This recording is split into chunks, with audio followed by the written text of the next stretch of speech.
आज है 8 जुलाई 2025 दिन मंगलवार। चलिए देखते हैं मध्य प्रदेश की 25 फटाफट बड़ी खबरों को। वीडियो को कहां से देख रहे हैं हमको कमेंट करके जरूर बताइएगा। एमपी फार्मेसी काउंसिल बना रही डिजिटल सॉफ्टवेयर, अब घर बैठे होंगे सारे काम। मध्य प्रदेश के हजारों फार्मेसी विद्यार्थियों को अब अपने जरूरी कामों जैसे वेरिफिकेशन या आवेदन के लिए भोपाल स्थित फार्मेसी काउंसिल के दफ्तर के बार बार चक्कर नहीं लगाने होंगे। काउंसिल एक नया और आधुनिक डिजिटल सॉफ्टवेयर तैयार कर रही है, जिसकी मदद से छात्र घर बैठे ही ऑनलाइन अपने सारे काम कर सकेंगे। इंदौर की 19 लाख गाड़ियों की राह होगी सुगम, 14 चौराहों पर बनेंगे फ्लाईओवर। यातायात की समस्या के समाधान के लिए शहर में फ्लाईओवर और एलिवेटेड कॉरिडोर बनाए जाने हैं। जिला प्रशासन ने बीआरटीएस के अलावा अन्य चौराहों का सर्वे कराया था। इनमें 14 चौराहों पर फ्लाईओवर, गेट सेपरेटर और एलिवेटेड रोटरी बनाने का प्रस्ताव दिया गया है और इनसे करीब 19 लाख वाहनों की राह सुगम होने की बात कही गई। लुधियाना में उद्योगपतियों से मिले सीएम मोहन, बोले एमपी में निवेश की बड़ी संभावनाएं। एमपी में निवेश के लिए सीएम मोहन यादव ने पंजाब के लुधियाना में उद्योगपतियों से मुलाकात की। एमपी के मुख्यमंत्री के साथ ही मैं उद्योग मंत्री भी हूं। उन्होंने कहा कि मैं डबल रोल में हूं। एमपी में बड़ी संभावनाएं हैं। यदि आप रेडीमेड गारमेंट की इंडस्ट्री लगाएंगे तो लेबर आपको यहां काम करेगी। प्रॉफिट आपको मिलेगा, लेकिन लेबर को प्रति व्यक्ति 5,000 रुपए का भुगतान हम देंगे। 10वीं 12वीं की दूसरी परीक्षा में विद्यार्थियों को मिलेंगे 8 बोनस अंक।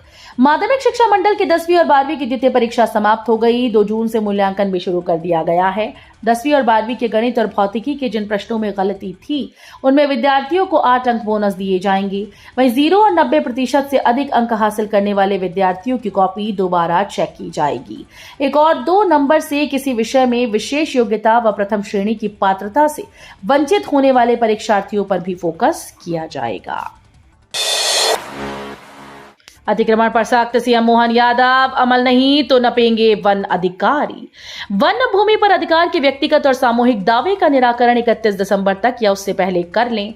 आगे से वन विभाग की सीमा के अंदर एक भी नया अतिक्रमण ना हो, इसका कड़ाई से पालन भी कराना होगा।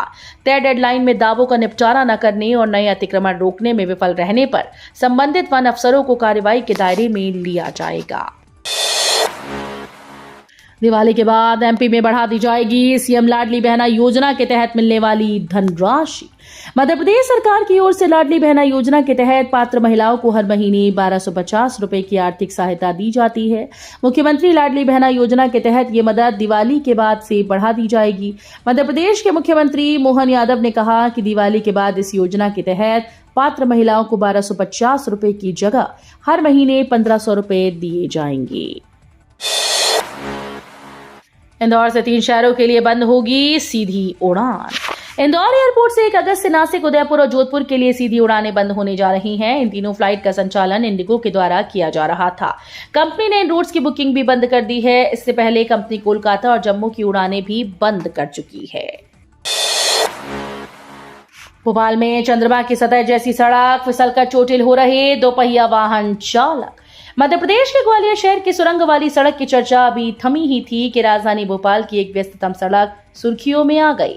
इस सड़क की हालत कुछ चंद्रमा की सतह जैसी हो गई है। सड़कों पर छोटे बड़े सैकड़ों गड्ढे हैं जो बारिश में कीचड़ से भर जाते हैं। फिसलन की वजह से दोपहिया वाहन चालक परेशान होते हैं तो गड्ढों के कारण कार सवार भी मुश्किल में पड़ते हैं। हर दिन इन गड्ढों की वजह से कोई ना कोई गिरकर चोटिल हो रहा है। मध्य प्रदेश का खजाना होगा ओवरफ्लो। छतरपुर में मिला एक और खनिज का अकूत भंडार। छतरपुर जिले के बक्सवाहा के जंगलों में एशिया का सबसे अच्छा हीरा पाया गया। इसके बाद यहां हीरा निकालने के लिए सरकार ने पूरी तैयारियां कर ली हैं। इसी जंगल में अब फॉस्फेट की चट्टानें मिली हैं। इन चट्टानों में बहुतायत में फॉस्फोराइड खनिज है। फिलहाल 57 lakh metric ton rock phosphate के भंडार का पता चला है। हीरे के बाद इस खनिज के मिलने के बाद छतरपुर जिला मध्य प्रदेश में नंबर 1 पर पहुंच जाएगा। उज्जैन का महर्षि पाणिनि विश्वविद्यालय अब हिंदी माध्यम से भी देगा वैदिक ज्ञान।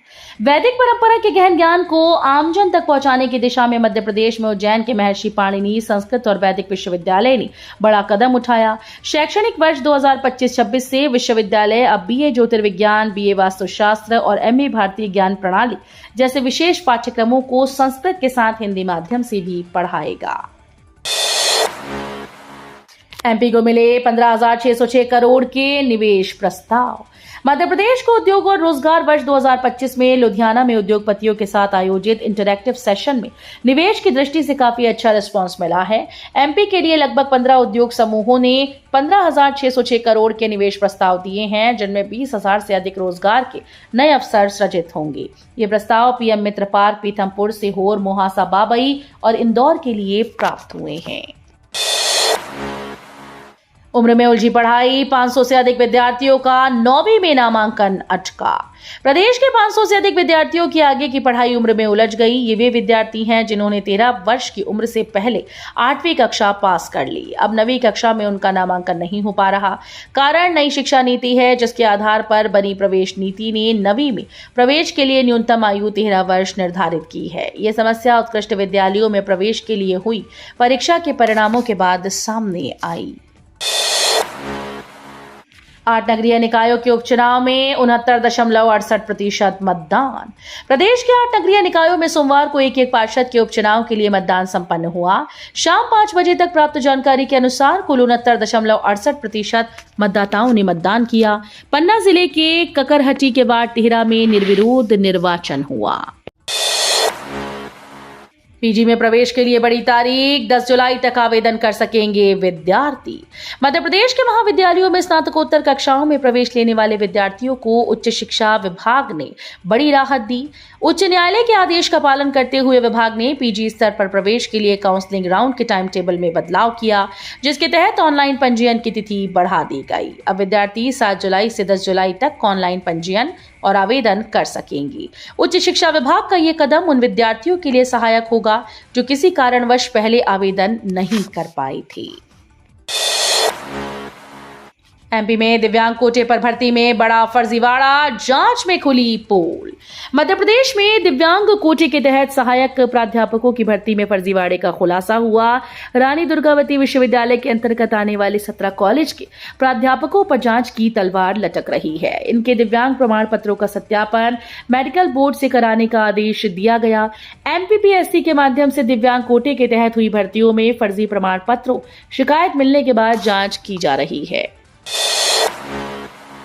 हमीदिया अस्पताल बीमार है, वार्ड बॉय गायब, निजी एम्बुलेंस बैन। राजधानी के सबसे बड़े सरकारी अस्पताल हमीदिया की इमरजेंसी में अव्यवस्थाएं मरीजों की हालत और बिगाड़ रही है। सोमवार को जब अस्पताल की इमरजेंसी यूनिट का जायजा लिया तो यहां नजारा बेहद चिंताजनक मिला। गंभीर मरीजों को लाने के लिए परिजनों को खुद स्ट्रेचर ढकेलते देखा गया। जंगली भालू के हमले में 3 लोगों की दर्दनाक मौत, गांव में मचा हड़कंप। एमपी के सीधे जिले में संजय गांधी टाइगर रिजर्व के पास एक गांव में जंगली भालू के हमले में 3 लोगों की मौत हो गई, जबकि 2 अन्य गंभीर रूप से घायल हैं। घायलों को इलाज के लिए अस्पताल में भर्ती कराया गया। घटना से गांव में दहशत का माहौल है। हमले के बाद ग्रामीणों ने मिलकर भालू को मार डाला। पुलिस ने मामले की पुष्टि की है। वन विभाग घटना की जांच कर रहा है। भोपाल एयरपोर्ट को बम से उड़ाने की धमकी, डायरेक्टर को भेजे ईमेल की जांच में जुटी पुलिस। मध्य प्रदेश की राजधानी भोपाल के एयरपोर्ट को बम से उड़ाने की धमकी मिली है। धमकी भरा ईमेल मिलते ही सनसनी फैल गई।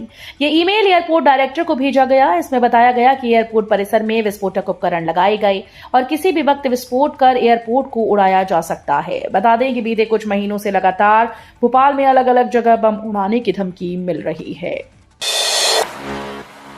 पीएचई विभाग में 27 करोड़ रुपए का घोटाला, प्रभारी कार्यपालन यंत्री को किया गया निलंबित। मध्य प्रदेश लोक स्वास्थ्य यांत्रिकी यानी पीएचई विभाग में टेंडर घोटाला सामने आया, जिसमें मुरैना के प्रभारी कार्यपालन यंत्री पर आरोप है कि उन्होंने अपने चहेते ठेकेदार को टेंडर देने के लिए निविदा दरों में हेराफेरी की। इससे शासन को आर्थिक हानि हुई। मामला संज्ञान में आने के बाद उच्च अधिकारियों ने संबंधित प्रभारी कार्यपालन यंत्री को तत्काल प्रभाव से निलंबित कर दिया। 40 करोड़ की लागत से बना सुभाष नगर आरओबी खतरनाक, 12 इंजीनियर नहीं लगा पाए traffic signal. Subhash Nagar ROB, जिसका निर्माण लोक निर्माण विभाग के 12 इंजीनियर्स की निगरानी में 40 करोड़ की लागत से हुआ, वो आवाजाही के लिए खतरनाक है। ज्ञात हो कि डॉक्टर अंबेडकर ब्रिज को भी जनता के लिए तब खोला गया था जब यातायात संकेत लगे। ऐशबाग 90 डिग्री मोड़ वाले ब्रिज पर यातायात संकेत और नियम के पालन पर अधिक जोर दिया जा रहा है। भारी बारिश के चलते एमपी के कई जिलों में स्कूल्स की छुट्टी घोषित।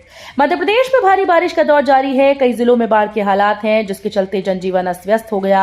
हालात ये है कि भारी बारिश से बिगड़ते हालातों को मद्देनजर रखते हुए कई जिलों में प्रशासन को स्कूल्स की छुट्टी के फैसले लेने पड़े। रविवार शाम को जहां जबलपुर प्रशासन ने 48 घंटों के लिए भारी बारिश के अलर्ट के चलते 2 दिन को स्कूल की छुट्टी की घोषणा की थी, तो वहीं अब दमोह, उमरिया, डिंडोरी, मंडला में भी स्कूल्स की छुट्टी घोषित की गई।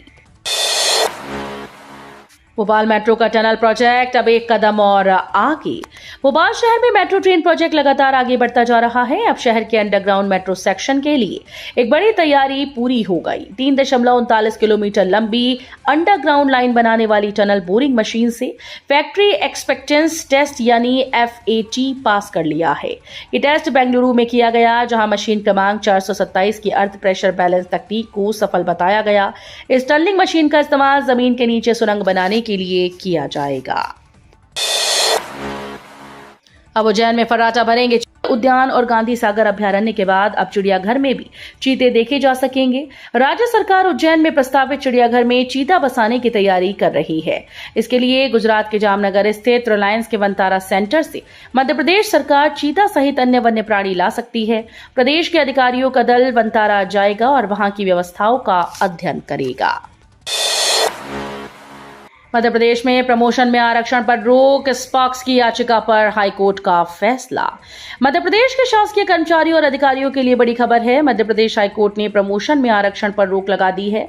कोर्ट ने नए नियमों का क्रियान्वयन फिलहाल रोकने का आदेश दिया। कोर्ट ने कहा कि अगली सुनवाई तक प्रमोशन में आरक्षण नहीं दिया जाए। कमलनाथ ने एमपी में शिक्षा व्यवस्था पर सवाल उठाया। आरोप, बीजेपी सरकार की पढ़ाने में रुचि नहीं। पूर्व मुख्यमंत्री कमलनाथ ने एमपी सरकार पर प्रदेश की शिक्षा व्यवस्था को लेकर गंभीर आरोप लगाए। उन्होंने कहा कि प्रदेश के सरकारी स्कूल्स में 70,000 शिक्षकों के पद खाली पड़े हैं, जबकि मौजूदा शिक्षकों में से 15,000 शिक्षक शैक्षणिक कार्य छोड़कर अन्य विभागीय कार्यों में लगे हैं।